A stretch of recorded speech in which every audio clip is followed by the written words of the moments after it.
Түлеш, братаны, маған бір черный баха, борзый мура дейтін ат қойсайшы. Көтіңді қыш қордық. Кеттік жүр, одында тірлік бар.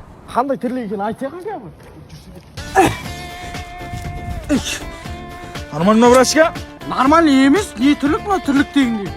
Сен анда тірлік өлі атсың? Кішкене бар. Жоқ, мен жуамын. Ойнап айтатын, кеттік жүрейік. Салам алейкум. Кто здесь главный? Слышь, Агашка, бүгіннен бастап бұл жерге біз қараймыз. Ачу көзің жыпылық етіп тұрсың. Нормально. Жігіттер, қазір милиция шақырамыз. Бұл жерден құрыңдар. Нормально. Короче, братишка, достойный адамдарға барамыз қазір. Достойный адамдар бар ма? Бар. Қайда?